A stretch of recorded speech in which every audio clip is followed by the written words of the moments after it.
Gaza and was substandard labda kumeka. This is the car. Matatu itoki hapa. I swear I'm not even lying to you guys. Here's the tip. This is the driver. He's very drunk. Driver amelewa kama maji. Driver amelewa na anaendesha venye anafikiria. Driver ndio huyu. Amelewa kama kitu kingine. This is the car. Hii ndio hiyo gari.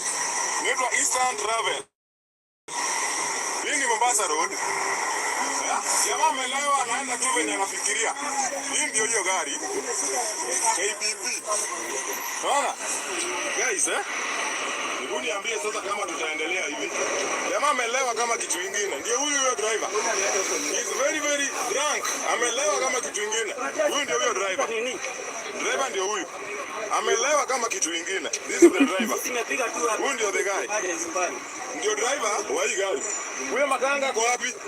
Makanga ameenda. Ameenda wapi makanga? Hebu tupe pesa yetu nani? Tupe pesa yetu. Bana, tupe pesa wewe. Tupe pesa wewe. Umelewa hadi na unatuendesha hapa. Hatuwezi. Wachana na wewe, wachana na wewe. Wacha huyo jamaa. Hapana, wacha tupe. The exact way you have seen that video, that is the exact same way that this country is. There is no difference. Dereva amelewa na anaendesha gari, guys. Welcome to Life Saga TV.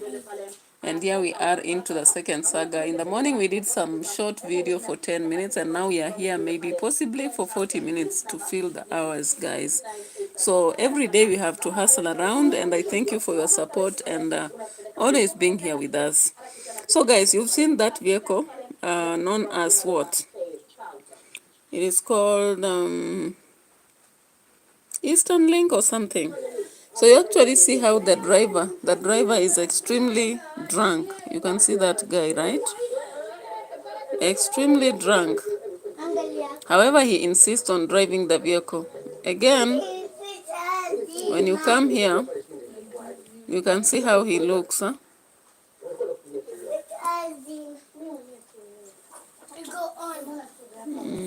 There was a picture here. Eastern Link Travel. Be aware of that vehicle, guys. It's driven just like Kenya is. Kenya is actually driven by drunk drivers, just like Eastern Link Travel car. If you saw it, you saw.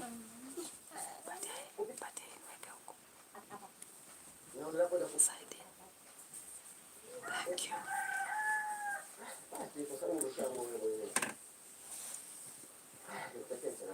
All right, guys. So drama in Kenya is drama indeed. I think you've seen that video from the beginning, or you can go back and play it and see how drunk that driver is. And he's actually taking, clients from Nairobi to some part of Western, So that is how situations are, drama after drama in Kenya. So can you imagine being in a vehicle, you know very well that the driver is drunk and there is nothing you can do? That is exactly what we experience in our leaders. You know that your MC is drunk, but he insists on driving the car. Hey, you know that the governor is drunk, but he insists on driving that car of your specific area. You know that the president is drunk in quotes, but he insists he must drive for 2 terms, guys. That is exactly what happens in our nation. I don't know. As you demand for fare to be actually returned, there is no willingness in returning that fare. Just like our president is not ready to give up and say, okay, if citizens are demanding this, then we can give up. Just like your governor is not ready to give up, even if he's not functioning. Even if the MCA is not working, then the roads look like the farm. He is not ready to walk away from this office because the cake is caking, right? Hey, the birthday is here, guys. So when the birthday is here, you cannot give up on the cake, Now let's look at another situation here. The Kenya Air Force military and the Kenya police on intensive search, right? Whom are they searching for? Let's look at this. The black box goes missing after the plane was crashed. You remember the plane that crashed at Kiambu? Okay. So how can it be that a black box will miss? And so the Kenya Air Force and the Kenya Police have to search for it frantically. These are some of the mysteries we don't understand. Let's turn the camera and watch this. Let's watch this, guys.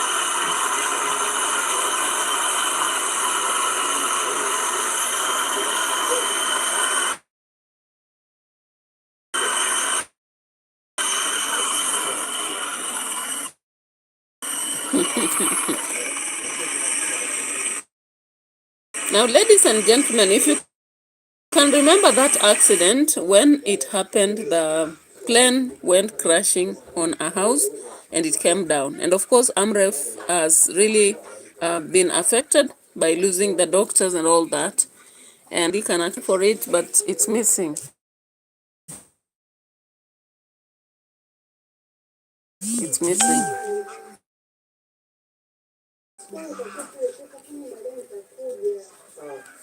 Yeah, it's missing, guys. You can see the front clip.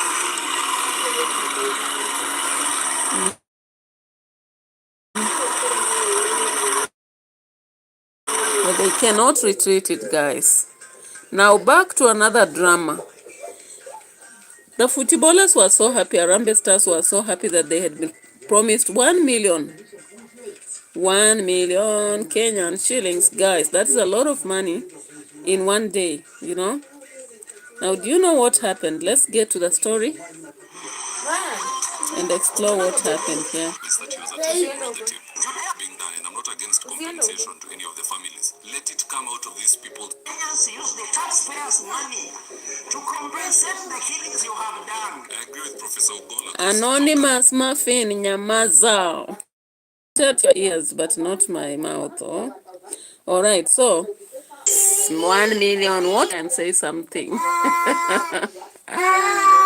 Oh. Okay, Anonymous anasema ni yeye tu. People are here watching from the corners and they'll be here feeling the live stream. By the time it ends, at least there are about 200 people watching, guys. So don't worry. When we say guys, we know that they'll be coming. So we are not addressing the person who is only on the board, but even those will be coming later. So you believe that when someone Mini, take your camera and I teach you something. When you are doing a live stream, even if you have a zero audience, you normally say guys or my audience or clients, right? Because you are not only showing to whoever is there, you show to a lot of people, those who are watching and those who will watch later. So cool your tempers. If the temperature is high, you can transport yourself to places like Limuru. It's a bit cold. Huh? It's a bit cold. You can also transport yourself to Kitale. Those places are a bit cold. You seem to be in Garissa or somewhere. Or are you in Mombasa? Mombasa is a bit hot, possibly. So cool your tempers. Cool your tempers. And by the way, what is happening in America, there is something about the arrest of Obama. And I'm like, what the hell? What the hell is Trump doing? Because Elon Musk has finally been accepted, you know?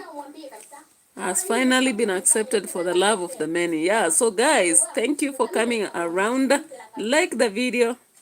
We always say in the YouTube message, or rather the YouTube language, kiss the video.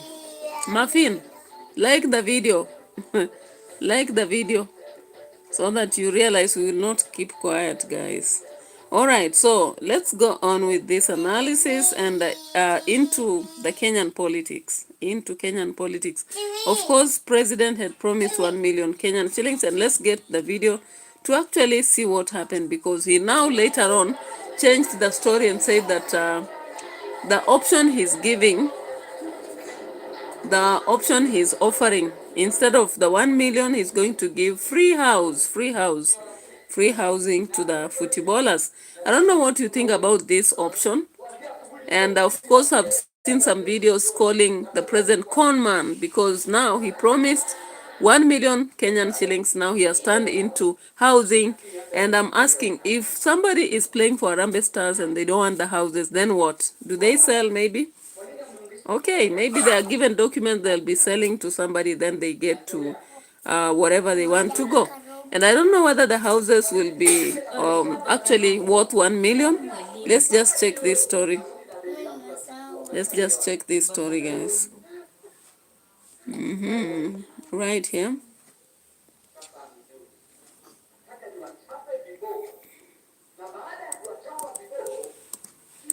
David Wafula had some story on the same.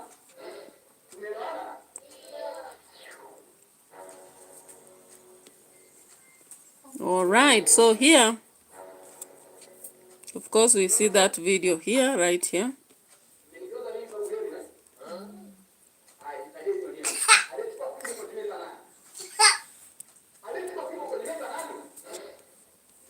All right, right here.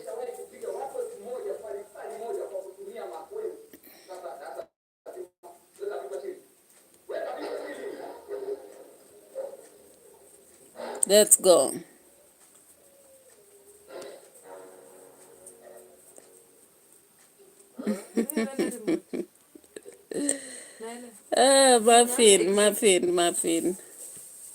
Muffin, come to our environment. It's a bit cold.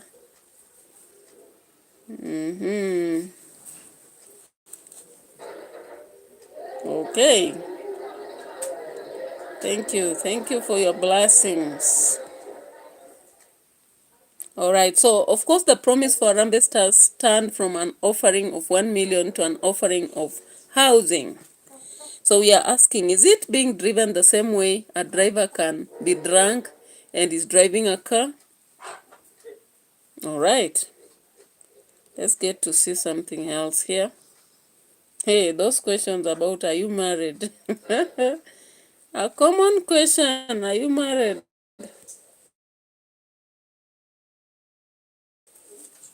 We can book for an interview, Anonymous Muffin. What time? What time do I book for an interview? You are looking for a wife? On YouTube. Anonymous Muffin is looking for a wife on YouTube, guys. Why are you risking? Why are you risking? You are risking.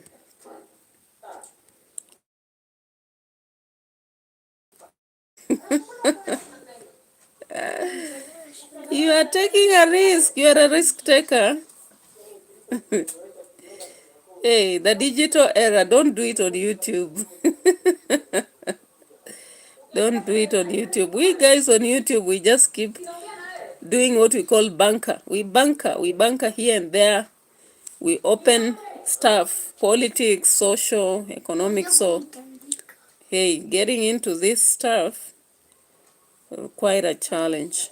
Now we can see about 5 people. Thank you. And welcome on board, guys. So, I don't know. There is this gossip about people shouting at State House one term.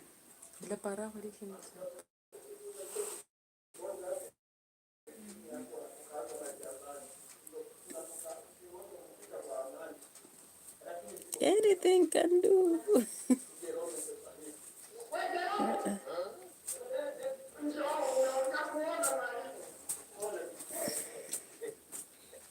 All right, so let's check here for something about that State House palaver. The State House palaver here.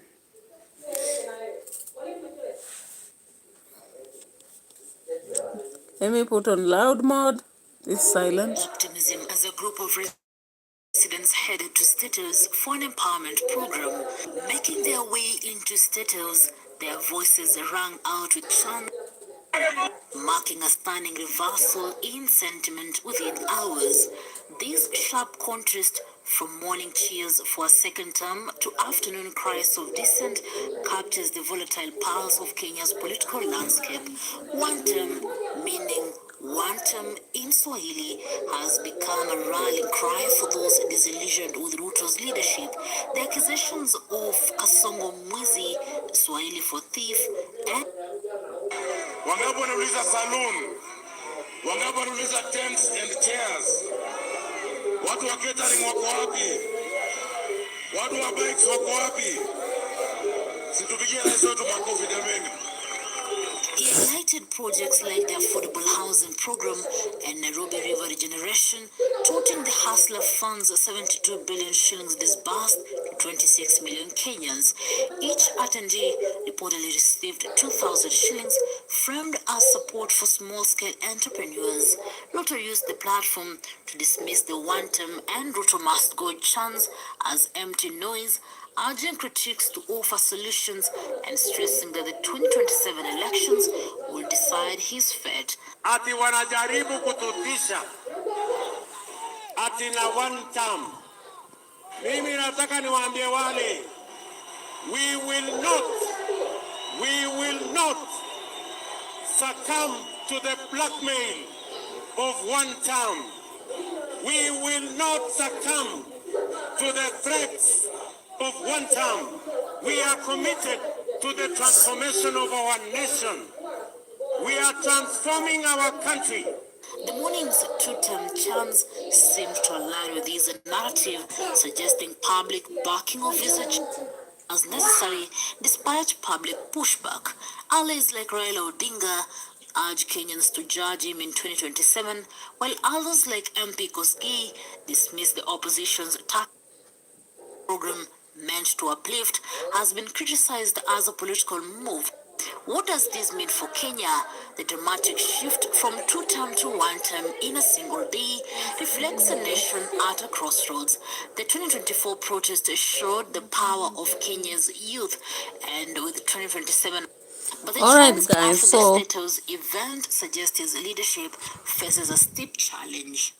Newsroom. So of course, guys, if you went to State House or rather watched anything to do with the State House meeting, you saw what happened at State House. Even though people were given 2,000 handouts, still they shouted one term. What is your thought? Are we one term or two term? Because you've been assured by the Isiolo MP, Oscar Sudi, the likes of Farouk, and is it this other guy from Masai. They have assured you people that they are going to go for 2 terms. Na kama vikapu havitakuwa vimejaa, watajaza. If the team will not be adequate, they'll do something. What is your thought? What is your thought? So you just type your comment in the comment section, chat, because I'm seeing only anonymous chatting. The rest of us are quiet. Some are coming and disappearing. So no problem. We continue with the live stream anyway. So let's get to another video suggesting something here. Babu Owino has secured the release of Officer Cop Shakur. If you remember, Shakur are this group that have joined is it called CID or something like that? A group that is focused towards, seeking justice and fighting brutality, the police brutality in Kenya, guys. So why is Babu actually so interested in saving these people? We should get to the news to see what exactly we have on board. Let's check there. I want to take this opportunity to thank councils So that is who it. have done an amazing job in this court, the Kahawa Law Courts. Today we have secured the release of Osoi, the release of Kop Shakur. We have and secured Kimadi. the release of Kop Kimathi. And I want to take this opportunity to really appreciate the advocates before you. Council Wanjira, Maina, thank you for the great job that you've done. Council John Maina Degwa, thank you for the great job that you've done. Council Nurdin Kagai, thank you so much for the great job that you've done. Council Pius Oyo, thank you very much for the great job that you've done. So, ladies and gentlemen, you actually realize that Babu has been on the forefront guys. So I don't know what your thought is. Why is Babu Owino interested in these controversial cases? Is he making a story out of everything? Is he actually trying to mold a narrative behind gubernatorial position? Is he trying to sell himself to the Kenyans? What exactly is he doing? Because if you look at the comment section, people are like, thank you, Babu Owino.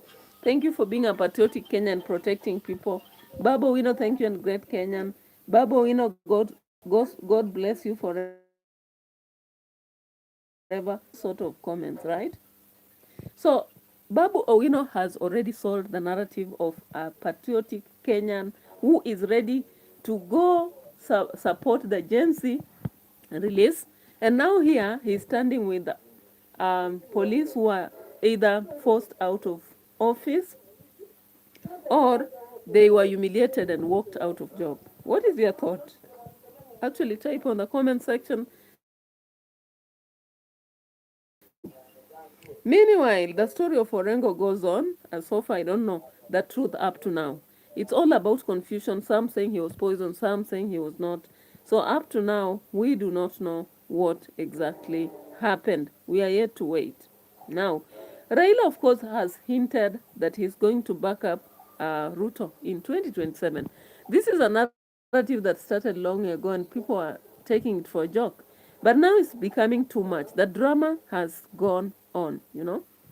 The drama is continuous. And of course, when something is said once, you can doubt. Twice and thrice, that one is too much, you know. So it is highly possible that as people talk about ODM, it is there's high chances that ODM is going to merge with Kenya Kwanza for whatever alliance they'll form in 2027. We know not, because they have decided that the narrative of elections of 2027 should be judged in 2027.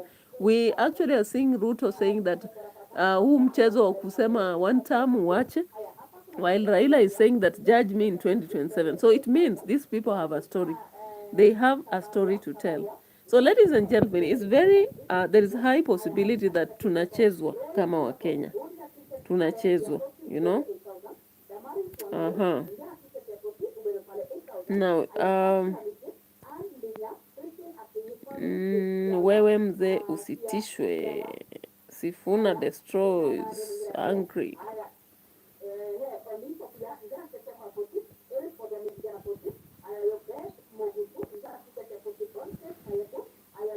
All right, so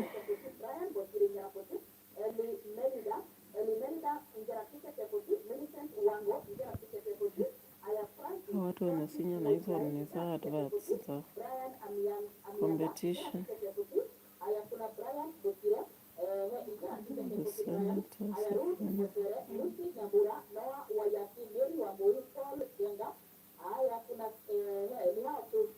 Now let's take on Sifuna.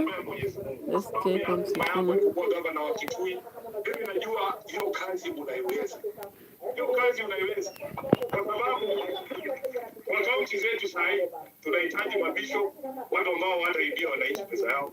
Tunahitaji watu roho safi ambao hawatakuja hapa kudhulumu watu, ati kama huku mpigia kura anakunyima kazi ama maendeleo. Mtu roho safi ambaye anaweza kuja afanye kazi. Kwa hivyo wewe pia ni kiongozi wangu pale kwenye bunge. Unajua kuna watu wengine wamesahau kwamba chama cha ODM na chama cha Wiper tuko bado ndani ya muungano wa Azimio. Mimi namtambua Mheshimiwa Kalonzo Musyoka kama kiongozi wangu ndani ya muungano wa Azimio. Na natambua ndugu zangu wa Wiper kama ndugu zangu ndani ya muungano wa Azimio. Huyu ni kiongozi wa walio wachache, deputy leader of the minority in the Senate, kwa sababu hata mimi niko chini yake. Na amenifunza mengi pale Senate. Tunajua mimi ni fresha. Kuna watu wanafikiria Sifuna amekuwa bunge miaka mingi. Hapana. Nimekuwa bunge viini mwaka yangu ya 3 tu. Hao watu ambao wako na experience ndio wanatufunza vile tutaishi pale bunge. Na amenichukua kama ndugu yake mdogo, ananiongoza, ananiambia saa nyingine mambo ikichemuka sana, Sifuna ingia hata ukunywe chai pale kwa lounge. Urudi ukute kama umeshuka chini, usishike speaker shingo. Mambo ya maji, shida za afya. Kwa hiyo ndugu yangu, wewe jua tu utaokoka ukiingia ukiwa governor, na pia tuweze kufurusha yule ambaye yuko kwenye State House sai. Tupate watu ambao wanaamini ndani ya devolution, wapatie ile support ambayo unahitaji. Watakuja hapa wakuambie, wewe unajua katiba inasema kazi ya kujenga masoko, kazi ya barabara ni kazi ya county. Utamuona hapa siku nyingine anakuja kukulazimishia soko yenye hutaki. Gavana wa Makueni, Mheshimiwa Mtula Kilonzo alikuja bunge akatuambia, aliwaambia haitaki tax kule Makueni. Wanalazimisha kwa sababu kandarasi za kujenga ni za marafiki wao. Wao ndio wanasupply simiti, wao ndio wanasupply chuma. Soko lazima ijengwe, upende usipende, kwa sababu wao lazima walipwe, upende usipende. Ndio shida kuu ya ugatuzi. Iko wapi? Iko wapi? Iko wapi? Mimi kama Sifuna nimesema jukumu langu kubwa zaidi si kuhakikisha ati nimekuwa gavana ama sijui tumeingiza nani gavana, ni kupata rais. Yeah, so from the speech that Sifuna is giving there, you see he's attacking Ruto, indirectly talking about how he will be plucked out of the State House. At the same time, we are seeing that they are inside Kenya Kwanza. And they're still lying to us that they are within the broad-based government and they are focused towards doing the best. You saw the revolution of the MOU, whereby they started. In the morning, I did an analysis whereby I talked about the formation of a committee to deal with the challenges. And of course, 2 representatives from ODM, 3 from Kenya Kwanza. Now, when you come here and listen to what Sifuna is saying at Kitui, he is directly talking about the president and the government. So they create a lot of drama, which is very confusing to the citizens. And you are not sure what to listen to, what to follow, what to think about. You know, quite confusing.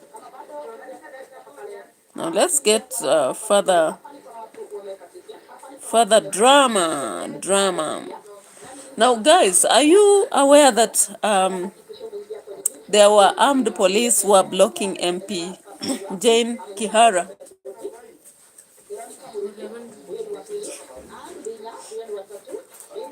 from entering her home over the one-term slogan? This was the scene, by the way.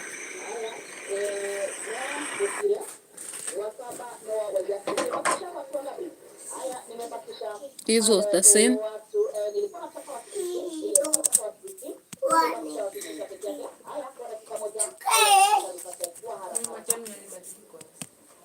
I don't know. This one is hanging again.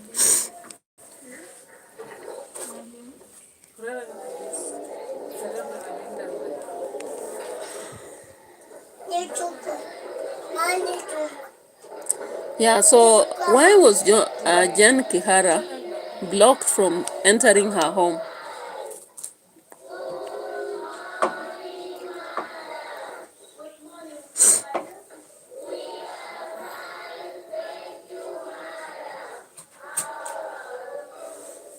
You understand clearly. Gareth Gold, hi, welcome on board.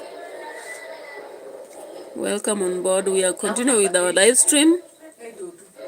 We have been challenged a bit. The computer has gone off because it had to hang. And we had to at least to put it off.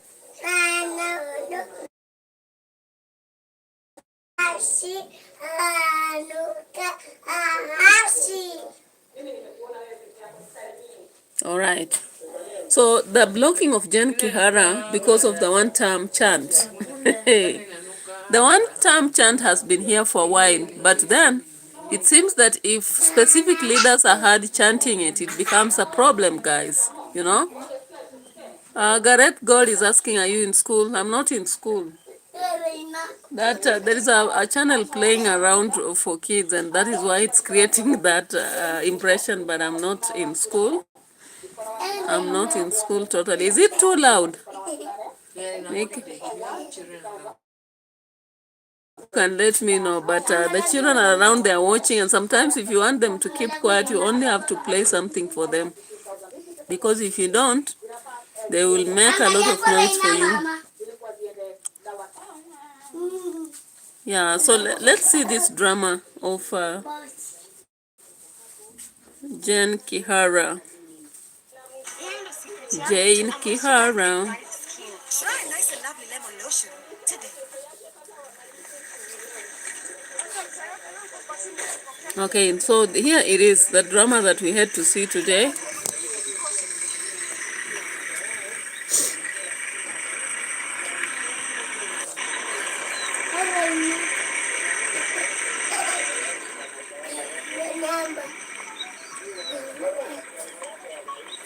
What is happening?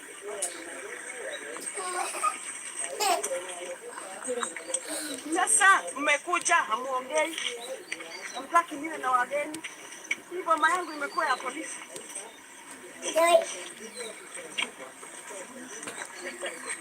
This is my private property.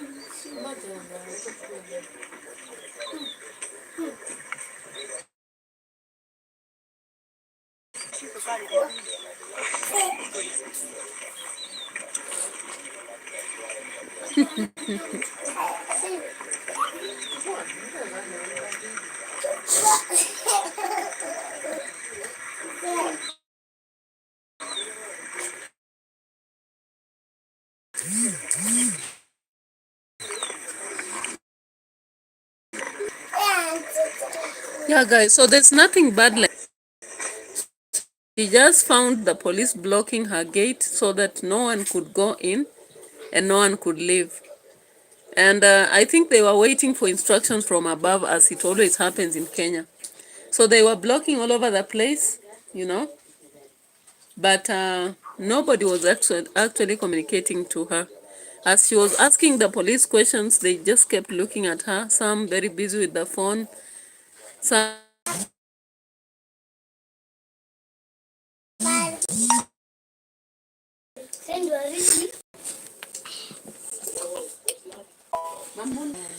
let's think about whatever has happened for her in her home, and nobody's ready to talk to her. You can see the police are all over the places, and some strange men there.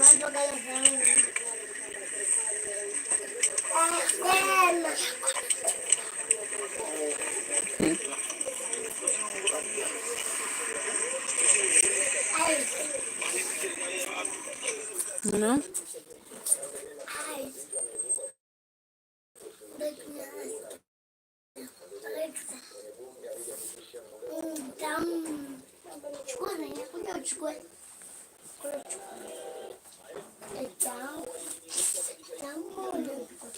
I don't deserve this, for heaven's sake. And this is how I do my politics. I host people in my house. Ruto, you are hosting people in State House. Kindiki, you are hosting people in Karen. So this is my State House. This is my Karen. I can host whoever I need to host because it is my right.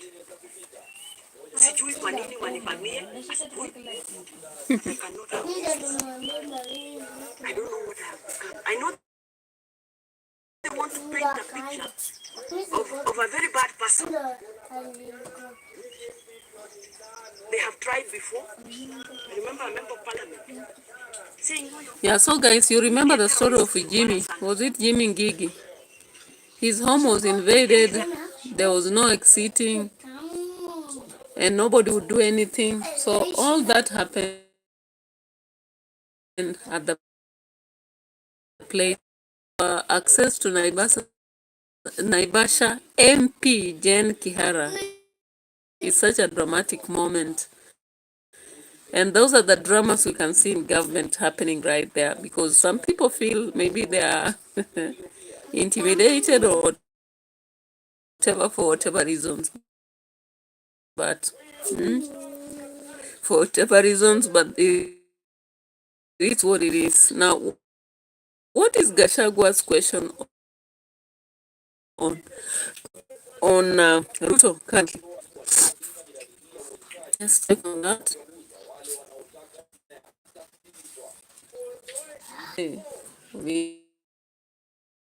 Vijana wapigwa jent. Empowerment has become a way of look.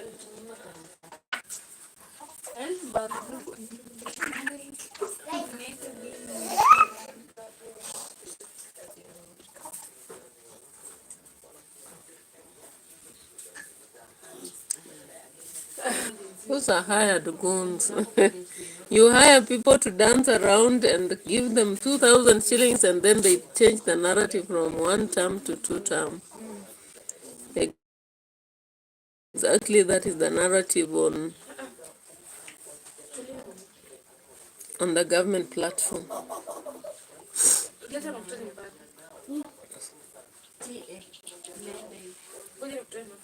Politics.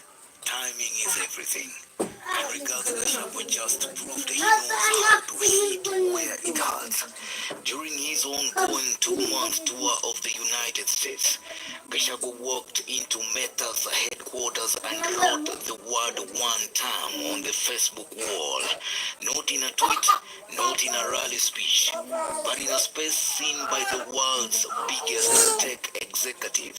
Less than 24 hours after Raila Odinga defended President William Ruto over the one-term movement. You're saying one term, one term, one term. So what?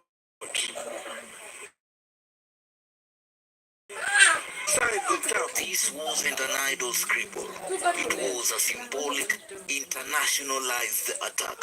A reminder to Ruto's audience abroad that even his deputy turned nemesis believes his presidency should last only one term. And it comes at a time when Ruto's the sight was equal parts, surreal and symbolic. A top Kenyan leader riding shotgun to a ghost driver with the Silicon Valley sun bouncing off the Waymo's sensors like paparazzi flashes. Somewhere between the Google Plex campus tours and the polite notes at the AI demos, Ricky G's ride became a quiet metaphor that the road to Kenya's future might just be paved with driverless ambition, algorithmic precision. Of course, when I started this live stream today, I talked to you about the drunk driver who resists to stop driving and keeps driving the clients in the vehicle. How soon can an accident be for such clients? And of course, that is how Kenya is, a bus that is being driven by a drunk driver who resists to alight and cannot return the fare. That is the situation and the status of affairs in Kenya, and the analogy cannot come handy any other time than now. Yeah, no wonder we are seeing what we are seeing. The Ikulu rise, as they call young people to go by and receive some peanuts to let them change the narrative from one term to two term. Yes.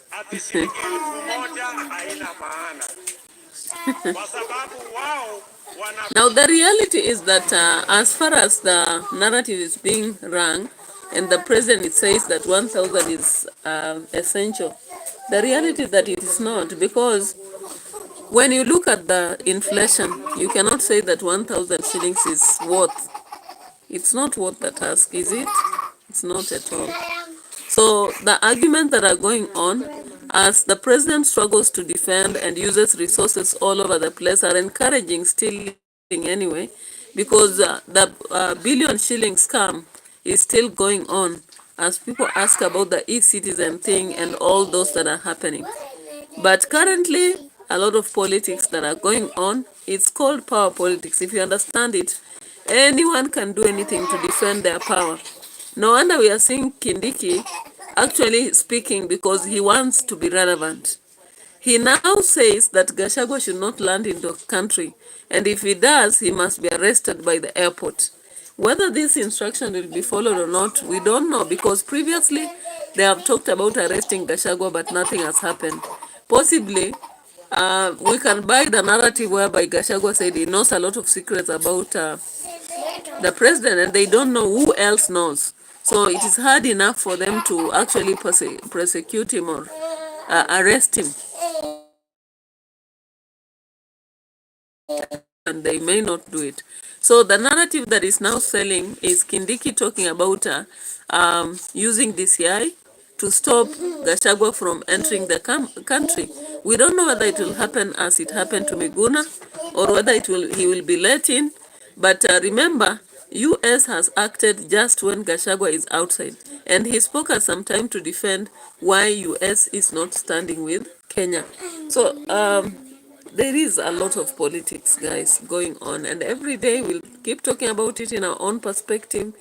But watch out, watch out, because everywhere in Kenya, Mombasa, Nakuru, Naivasha, you've seen what has happened. In the city itself, Sakaja surrounded by a lot of shenanigans, Sifuna in Kitui, and all that happening all over the places. Kenya Kwanza slamming Rigathi, and at the same time ODM slamming the same Kenya Kwanza that they are within it. So let's see this part of Kindiki, for example. Waziri wetu wa usalama ameongea hapa na viongozi wameongea. Sisi hatuna shida na wale watu wanatembea nchi za kigeni kufanya mambo yao. Hatuna shida na wale wanataka kusafiri nchi za kigeni kutembea kama watalii ama kutembelea watu ambao wako ng'ambo. Hatuna shida. Ile shida tuko nayo kama taifa la Kenya, tunahimiza ya kwamba tuwe wazalendo na tutofautishe siasa na nchi, tutofautishe serikali. All right, so it is what it is, guys. Thank you so much for being here. We've been here for 44 minutes. Let me do a thumbnail for the video, and we will meet again tomorrow at any other time to do another analysis of the Kenyan politics. I appreciate your presence. Adios.